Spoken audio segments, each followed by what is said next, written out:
What's up, everybody? Welcome to Move the Sticks. DJ Bucky back with you. Buck, I had to make the drive up to the studio today. Usually we're both doing this from home, but driving up here today, it's supposed to take me 2 hours coming up from San Diego. It was 4. We doubled up today. Yeah, Little yeah, Big Rig. yeah, that's Big tough. Rig had an issue, wiped out 3 lanes on the 5 freeway. Hopefully, the Mm. whoever was in the vehicle is okay. But man, that was California. You get one of those every now and then. That was a slog, to say the least. Yeah, you're grinding through it. You're playing a little army football, a little 3 yards in a cloud of dust, going for it on Yes. fourth down, slowly and methodically, 18 play drives to kind of put the ball in the paint. Not the customary big play offense that we've seen from you and your days at App State. Yeah, no, it's not. That was not it. I think you might be overselling the App State offense, by the way. But today's show, we're going to jump into our rookie impact scores and have some fun with that in terms of which teams are getting the most impact from their collective rookies, not just the individual rookies. So we'll take a peek at that. We'll also look at a trend that we're seeing. We'll each have a chance to talk about something we've seen so far early in the season that stands out to us. We'll break that down, as well as our game of the week, which this week we have a fun one, which we're kind of going a little off the radar with, but Falcons-Lions. So we'll dig into that one as well. But I want to start things off here, Buck, because we started this rookie impact score, and our buddy Jack Andrade, helped put this thing together. And I've gotten some people on social media like, how do you calculate it? What is the formula? I'm like, that's proprietary. Okay. We can't give you all the specifics on this. Just know that playtime is a big part of it. Who's playing a lot of rookies, and then their production is part of it. So we just go PP on that. Playtime, production. We combine it together to see, which squads are getting impact from young players. And I think we'll start seeing some of these teams show up multiple times. But thus far early in the season, we get some interesting names in the mix here. Oh yeah, very interesting. It's kind of funny how it works out. But this is exciting, man. It's exciting to see the young guys play. And it's exciting to be able to have like a barometer, like something that you can actually use that measures their impact, because it gives us something as we're looking ahead to the next class, guys that have that potential in certain environments and situations. So I kind of like having a measurable thing to use, a measurable tool. Yeah, no doubt. So let's go the individual players that scored the best. We'll do that real quick, then we'll get to these teams. But CJ Stroud, he had the most points at 20.5, followed by Bijan. We talked about him a bunch and what he did. Marvin Mims, who is a player we both liked, wide receiver out of Oklahoma, who's been Denver's best receiver early on in the season. Again, this is all just off week 2. Anthony Richardson would follow that. Tank Dell, another one, and then Puka Nacua Retzkai would lead those top guys individually. But when we look at the teams collectively, the biggest impact, let's start at number 5, and I'll work our way up here. Number 5 was the Colts, really behind Richardson, who had 2 rushing touchdowns. Josh Downs, your Tar Heel, played 43 snaps. He had 37 receiving yards. And then the tight end, Will Mallory, out of Miami, in a loaded tight end class. He got a little bit lost in the shuffle. He had 49 receiving yards and only played 11 snaps, but made an impact. So the Colts getting some production from the rookies. Yeah, Colts are getting production on the rookies, but it's because they're all in on their rookie class. DJ, we've talked about the Colts a few different times about what they've done when it comes to the draft.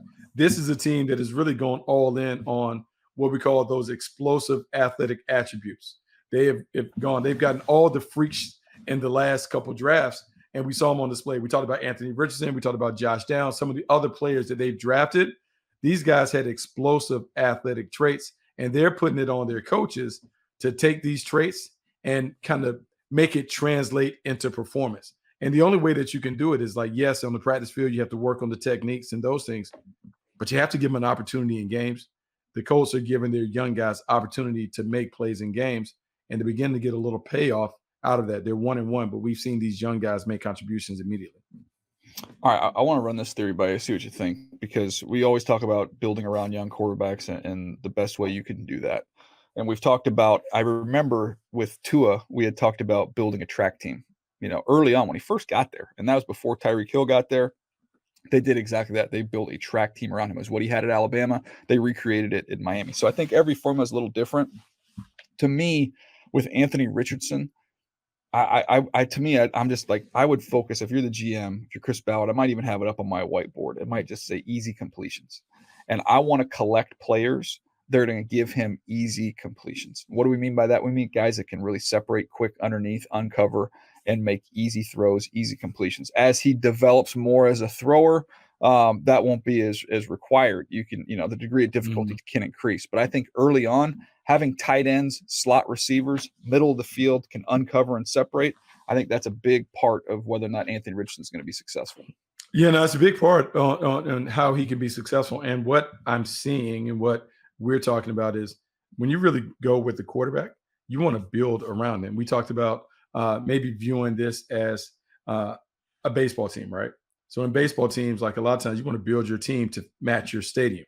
So if it's a small park with a low porch and a certain fit, you want guys that can hit the ball that way because offensively you want to be able to score. Well, for Anthony Richardson, he's your quarterback. What are the things that he does well and what doesn't he do well? Okay, well, we want to make sure that we have blue chip players in the areas where he can do well. We want to position them where he is throwing to our best guys in the sweet spots of how he operates. Makes sense. We saw Lamar Jackson. Lamar Jackson at Louisville threw the ball well inside the numbers and breaking routes. Early on in his career with the Baltimore Ravens, Mark Andrews is killing it. The guys that work over the middle of the field, they kill it. Take the same blueprint with Anthony Richardson. The Colts are trying to do that. More freakish athletes that can operate in the middle of the field will make his game flourish. It also make the game a lot easier for him. Yeah, I think it's, there's something about creating a menu. You'll see it in training, right? You say, okay, when we were growing, at least, maybe some places I was around, I think it started to change maybe towards my latter years in college. And I know you got experience in college on the NFL.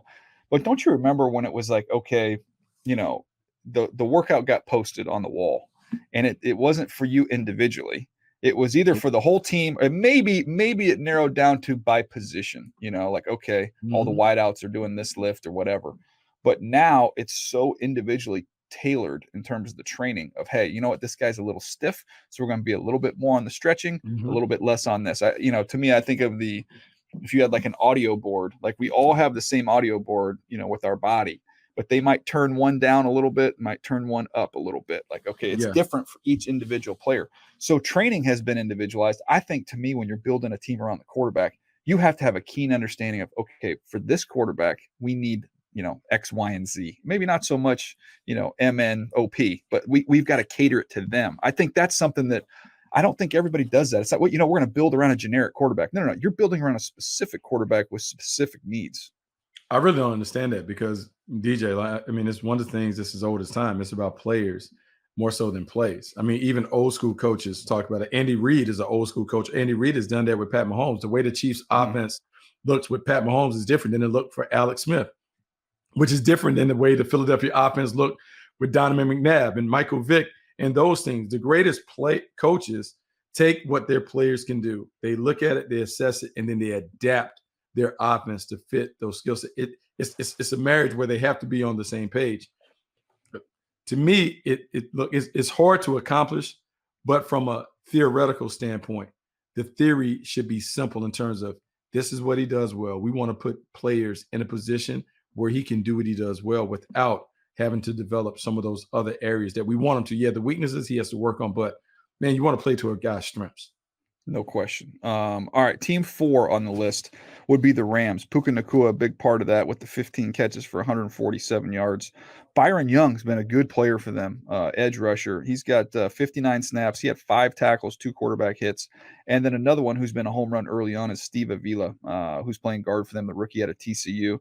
85 snaps. So he got him a nice point total just for being out there, and he really played at a solid level as well. So the Rams, we knew they were going to play a bunch of rookies. They rostered a bunch of rookies, and they're getting some impact. They get some impact, and we can poke fun at the Rams giving up their first-round picks. It resulted in a Super Bowl. What we can't dispute is they've done a really good job of drafting in those middle to late rounds. They've gotten a lot of value out of their mid to late round players, and they continue to do that. As you look at this rookie class, man, the fact that their wide receiver, Puka is killing it out the gate in terms of, to me, that's he's on a record-breaking pace. Not like a rookie record-breaking pace, like Michael Thomas record-breaking pace. Unbelievable. Like I'm sitting here trying to figure out, man, when Cooper Kupp comes back, how are they going to split that? Because he certainly has earned the trust of the quarterback. You don't take someone who is trustworthy and dependable and reliable in the passing game like that and all of a sudden move him to the bench. He is going to play for them because he's been a reliable option when it comes to being able to move the chains and do all that other stuff. So I expect him to continue to be a player who has a big part of it. And then you talk about Byron Young. Byron Young is an energetic player. We talked about him in the run up to the draft, being one of those guys. We're seeing a bunch of pass rush specialists kind of make their way. Mm-hmm. He's one of those guys. Size isn't all the way ideal, but plays hard, great energy, has a knack, and has a small set of skills that can allow him to flourish in the right role. He's doing that. Yeah, let me pull up my notes on him real quick. Byron Young, you remember he ran 4.43, Buck, 250 pounds, had 10 sacks his last year. Get off burst, quick feet. He can close the top of his rush. Does play small against the run at times. He's a little bit tight, but he's very, very dynamic, very explosive, and thus far the returns have been very positive. Man, it has been. I mean, look, it's been good. It's been good. All right, let's get to the next team here. Dallas Cowboys, maybe a little bit of a surprise here. They come in at number 3. You look at the kicker, Brandon Aubrey, who's been a great find for them. 5 field goals, made an extra point. You've got Schoonmaker, the rookie tight end out of Michigan. He had a touchdown, played 43 snaps. And then Deuce Vaughn, 14 snaps. He had 32 scrimmage yards. So maybe not eye-popping, mostly just from the kicker there, but they're getting some rookies on the field. And really, you'd say the Dolphins and the Cowboys have been the 2 most impressive teams thus far. They have been impressive. I'm really impressed with the Dallas Cowboys. Even more impressed than I think anybody could know. I've always loved what Dan Quinn has been able to do with young players. Going back to his days at Atlanta, how they got those young guys ready to play with they used to call it the Plan D plan, plan development. They would put the young guys there. They would spend an extra 10 minutes a day working on the fundamentals and those things. And by the end of the year, those guys would play. Whatever they're doing now, they're accelerating the opportunities for their young guys to get on the field and play. You can talk about the job that he did with Micah Parsons, but to have this set of players this year playing, I can't imagine that they expected their young guys to be ready to play like they're playing right now. And they're balling. And honestly, DJ, we always talk about the Cowboys every year is their year. The way they've come out the gate, this might be the year. I mean, they look great. They look great. They look great on both sides. We talk about the defense and Dan Quinn. They're playing fast. Micah Parsons just completely sets the table for everybody.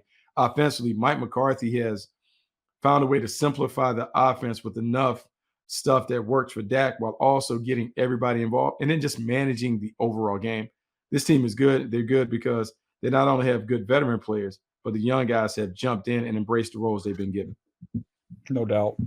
This is a team that you couldn't have a better start than what the Dallas Cowboys are off to right here. Number 2 on the list, the Packers. I think they're going to be on here every week just because they're playing so many guys in key roles. Jaden Reed, 2 touchdowns, 37 receiving yards.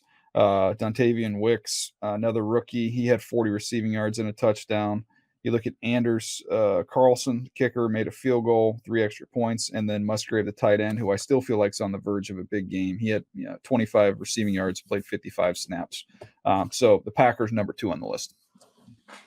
Packers, it's funny because they took a lot of incoming about the Aaron Rodgers stuff and the things they did do during the Aaron Rodgers era. But when you look at the way this team is kind of built and constructed, they have a lot of good young talent, a lot of homegrown talent that has played really well.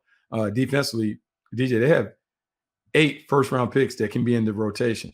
Eric Stokes hasn't got on the field yet, but they have guys. They have blue-chip dudes positioned to do well. This year, you think about the rookie class and where they're going. They're leaning on a bunch of young guys outside, pass catchers. They got guys like kind of coming in right off the street and making plays. And some of it is the organization's commitment to play the young players. And also when your quarterback and some of the veterans are willing to kind of mentor or work with the young players, they have no choice but to get better. This is a young team. This is a team that is kind of committed to playing the way they want to play with the young guys on the field. They've done a really good job of getting them better. So I'm a hat tip to Goody, but also to Matt LaFleur, because when I understand now, when Aaron Rodgers was there, he always talked about Aaron Rodgers and kind of like made sure that Aaron Rodgers felt like he was on his side. But now that Aaron is out the building, he's jumped all in terms of getting this young team ready to play and giving them opportunities to play. No doubt. Let's get to the number one team here, and that is the Texans, who C.J. Stroud, we mentioned being the top rookie this week. Tank Dell, we talked about him a little bit the other day. He had 72 yards receiving and a touchdown. Henry To'oTo'o, who is a linebacker who was originally at Tennessee, transferred to Alabama, really instinctive player. He's been a good player for him. 55 snaps, 7 tackles, and then Will Anderson, 48 snaps. He had 3 tackles and a quarterback hit. I want to get to the defensive guys. I feel like we've talked about Stroud. We've talked about Tank Dell. Henry To'oTo'o, again, scouting lesson there. Instincts at the linebacker position. I loved him. I loved him. DJ, I loved him. I gave him like a crazy grade because I'm watching him play instinctively. Like, man, this dude fires. He sees it. He goes or whatever. Combine and all that other stuff. Like, he doesn't look like the athlete, but when you watch him play the game, he plays faster, much faster than he appears on the hoof. They hit on him because his instincts and awareness and all that other stuff, you saw it. And if we just judged the football player, not all the other stuff, it was hard not to like him. I'm going to look up here and see what pick he was. He was, come on, pull it up here. Where we got? He was pick 167. He was a 5th round pick 167. He was number 83 on my list, Buck. So how the heck he got all the way down there, I have no idea. But I've got inside linebacker. He'll shoot gaps. He can punch off blocks. He's a firm tackler. I didn't think he was a super explosive striker, but he's fast and plays fast. He's fluid in coverage. He's got excellent range and FBI, exclamation point, exclamation point, exclamation point, football instincts. So he ran 4.62, plays even faster than that. And again, your instincts are going to make, guys with good speed look great, like they're super fast, and poor instincts take a guy who's really dynamic and really slow him down. This guy's got instincts and he's got enough speed. He does have enough speed. And we have seen over time, instinctive guys play faster than maybe superior athletes because they know. Remember, we had the conversation with Luke Kuechly, and Luke Kuechly could see in an instant where the ball was going. Some of these guys have those innate processing skills that allow them to anticipate and beat the blockers to the point of attack.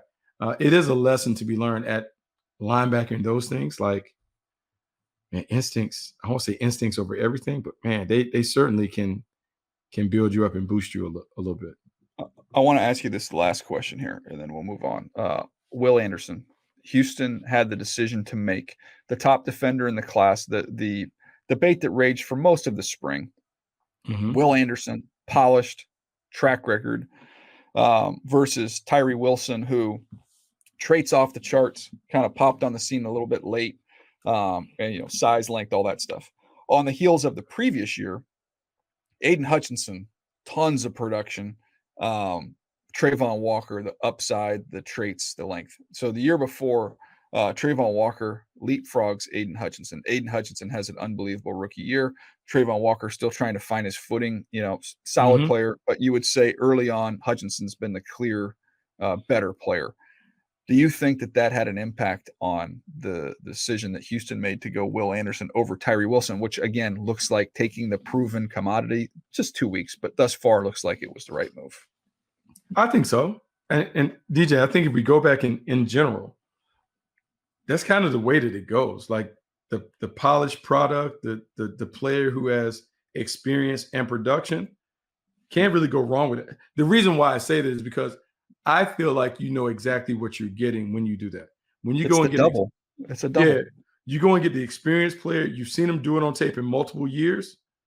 There's some comfort to me in that. Oh, I've seen this guy do it. I know exactly what he is. He may not have the highest ceiling, but man, he has a high floor. And sometimes when we're grading, let's just use the floor. Let's not worry so much about the potential of what he could be. This is what he is, and I know what I'm getting. And at a minimum, I can work around what he's going to give me when he walks into the building. Yeah, I think it's, again, we always tell the story about what Oz used to say in the draft room when I was in Baltimore. It's, hey, first round, man, we can't strike out. I'm fine with a double. If we get a double, that's fine. And a lot of times these picks you think are doubles end up being home runs. But at least I know with the floor, I know this guy's going to be a really, really good player. We're not going to be looking to replace him. It's going to check a box for us. It's going to fill the need with a really good player.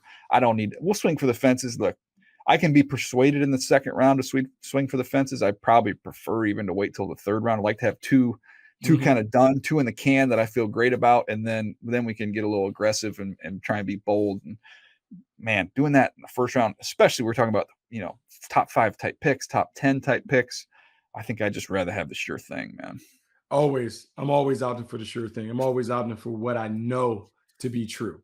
And there aren't any guarantees or 100%ers in any draft class. But when you have a long history of sustained success, you do it in high school, you do it in college, more than likely you're going to do it in the pros. I'm willing to go for that player, particularly if they have all of those things and they love ball. And those guys that we mentioned as examples, Aiden Hutchinson and Will Anderson, they loved ball. Coaches raved about him. Can't go wrong with those guys. Yeah, no question. All right, let's take a quick break. Falcons Lions. That's our sneaky good game of the week. We'll jump into that right after this. It's time for the MTS game of the week presented by DraftKings Sportsbook. This week is Falcons at the Lions. The spread is -3, favoring the Lions. The over-under is 46.5 points. Lots of puntos there.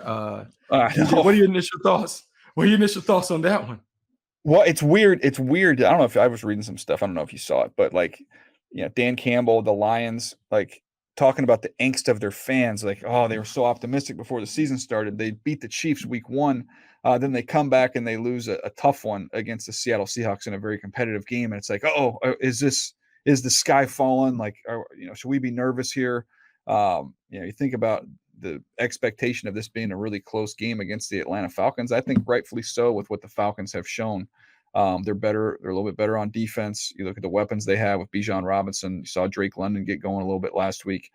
I still feel like the Lions, if we're going to say you're taking a class and maybe the Lions, I would say, I'll say the Falcons are like a 200 level course, and I would say the Lions are a 300 level course. So I think they're juniors versus sophomores in this game. They're no longer freshmen. Both these organizations have got out of their freshman year. They're no longer in that group. But I just feel like in their development and in this process, I feel like the Lions are a step ahead with where they are versus the Falcons. Yeah, they might be a step ahead, but man, the Falcons are really talented. And DJ, they're talented. It's because of Professor Goff versus Professor Ritter. That's why I would say. Oh, now that's a good point. Because Jared Goff has been to the winner's circle. We know what we're getting. Yeah. And that could ultimately be the deciding factor in the game, the quarterback play.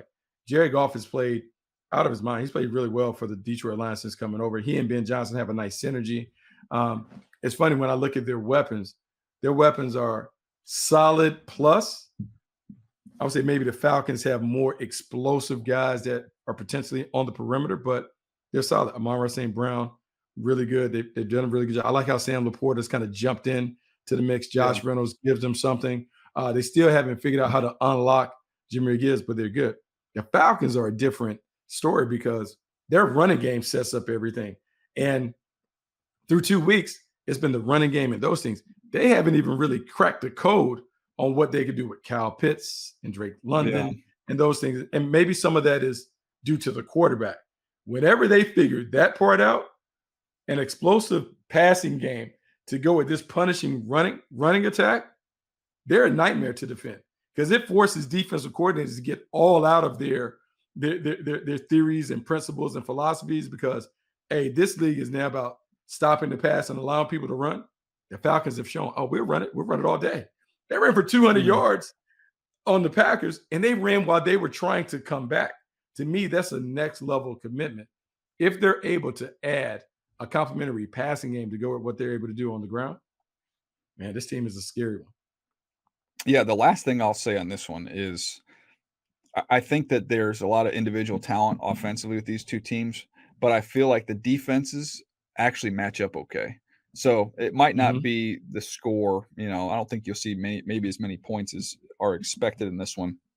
I could see this being maybe a little bit low scoring. And I think I take Jared Goff in a close game, but I feel like this is like a 2017 type game personally. That's my last thought on that one.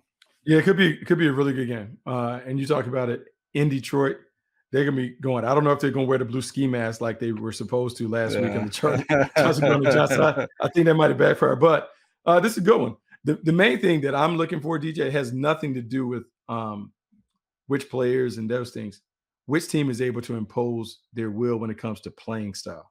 We have seen that when the Lions get it going, it becomes a very physical affair, and that offensive line is able to kind of dictate the terms because they can kind of punish people and run it.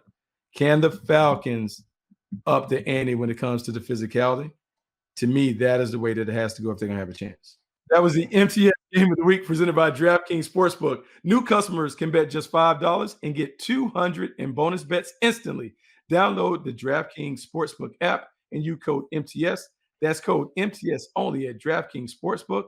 DraftKings Sportsbook, an official sports betting partner of the NFL. Well, Buck, I want to hit this last one here before we run. We don't have to spend much time on this, but I just thought I would love to know, because we haven't shared our answer on this. I would love to know if you're with me on this. Through 2 weeks, if we're going to say what's the innovation in the NFL, there's been years where we'd say, oh, it's this thing, it's that thing. To me, I would say it's the creative motion that we've seen that stood out to me more than anything else. It was Tyreek Hill week 1 with the Dolphins, just sprinting inside out in that motion, getting a running start and running dig routes and go routes, and basically like a Canadian Football League type motion. And then you have the Bill Belichick with the blocked field goal on that motion, coming outside in, timing it up, and hitting it on a dead sprint and blocking a field goal. It just, to me, is amazing that we've played this game as long as we have at so many different levels. Think about the thousands of football games that get played every year.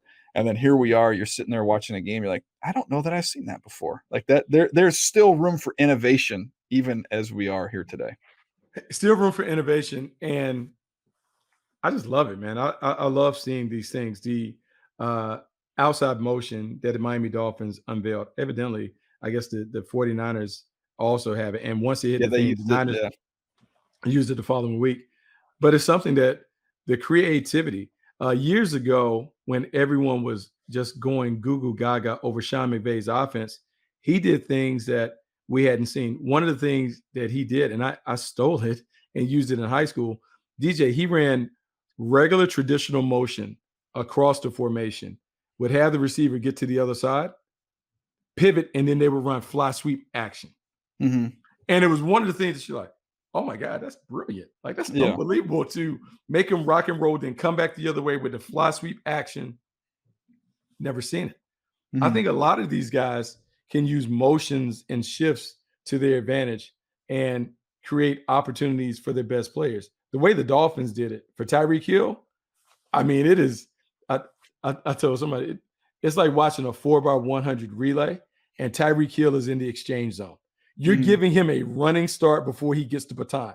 And if the only way that you can slow down Tyreek Hill is to press him, when we put him in the move, you don't have that ability. Not happening. Yeah. Not happening. We've seen his 0 to 60. So yeah, that's great. The thing about the New England Patriots and what they were able to do, to me, that's film study. That is getting a tail. That is timing up what they do. That is trusting what you've seen on tape. That is looking at not only one game, 2 games, that's looking at a handful of games and saying, hey, every time this guy has this, whatever the little tick is, whatever the signal for the ball is snapping, he's done it consistently. So we're just going to trust our eyes. The best players, the best coaches, they have a way of giving that information to their players and telling their guys, when you see it, go for it. The Patriots saw it and they went for it. Can I give you 2 cents on that one? Number one, the obvious answer of how do you stop that? Well, the obvious answer is you get on the ball to kick with plenty of time left on the clock. So you can wait him out. He wants to try and time you up. You can wait him out and then go. And if he's still out there, you could snap it before he gets a running start. So that's the way you can try and control this from a kicking standpoint. Now, the challenge with that is kickers are very different animals. And they're going to tell the kicker, hey, you might have to stay back here and wait. We're going to get on the ball. You might have to wait. And they'll be like, no. I am rhythm. I take my steps. I give you the nod. 1, 1,000, 2, 1,000, go. Like they like the rhythm of the process. That could be the challenge with them, as you might say, hey, dude, you got to hold your water for a minute. We're going to get up on the ball, but we're going to wait till this guy tries to make that run. When he makes his run, then we'll slow down. But if you get up to the end of the clock, Then we're like, oh, who do you time up? Did he time up the snap? Did he time up the kicker? No, he timed out the play clock. Like with the operation, once that thing got to a certain number, this ball's got to be snapped. So I think there's an answer to it, but man, you have to talk to your kickers about that one. You do, and you're right. Kickers are so kind of weird about their routines. They have a rhythm, they have a cadence, they go by. It's hard to say, oh, we're going to hard count, then let the kicker go. We mess them all up. We mess them all out of whack. Very much like golfers in the swing. You can't all of a sudden go tempo. Can't go tempo on the course. We're going to go through our thing. You have to go through the routine. But you're going to have to add some dummy calls to some of your snap stuff to make sure that these guys can't just get a beat and just roll off the snap and kind of get in a sprinter stamp. Were you ever a vice? Were you ever a vice on punt return? Yes. I've been outside. You guys ever have that? So for those who don't know, explain what a vice is explain that whole thing. Okay, so when you're looking at a punt formation, a lot of times from the kicking team, there are two guys that they put outside. Those guys are called the gunners. Well, the vice are the defensive equivalents. Those guys' job are to stop the gunners from having a free run to the punt returner. A lot of teams will put two guys out there. So we'll double team him, hold him up, because those guys can release on the snap. So you want to double team him, so now your punt returner has enough room to make a catch. In the block game, the vice, sometimes you'll line up in a double team, and then they will they'll do what we call creep. They're going through their cadence, black 18, black 18. And during that rhythm, the vice will go from double teaming the guy to kind of moving and inching closer to the box so they can get a rush off the edge. And what you're hoping is not for him to necessarily get the block, but he catches the attention of the wing. And it creates a situation in that gap where someone can come through and get a block. Yeah, no, I that's why when I watch it, I'm like, okay, say we've never seen this before, but it is the equivalent of the vice timing it perfectly and hitting it on the run on the way in there. So it's new, but it's not new is what I'm getting at there. Oh, no, it's just an adaptation. They just added, it's the evolution of how you go to try and block kicks. Who knew he would get there, though? It's unbelievable that he got there, the effort that he made to get there. I'm more amazed at that more so than the schematics. The fact that he got there and how about? Yep. Great play. There you go. All right, we're going to get out of here. We have one more episode coming your way tomorrow. I do want to tell you how much we appreciate you leaving us a rating and review in the podcast section. However you get these podcasts, we do appreciate those. One more coming up tomorrow, and in tomorrow's episode, we will jump into what is the best weekend of college football. I think on the entire schedule. It's loaded with great matchups. So we'll give you a little bit of that, as well as, I don't know we don't have an official name yet. I'm going to go Coach's Corner for Bucky because he's going to give us a word each and every Friday. It's our little mini sermon we're going to get from Buck. So we'll do that as well. So we'll catch you on here tomorrow. We appreciate you listening. We'll see you next time on Move the Sticks.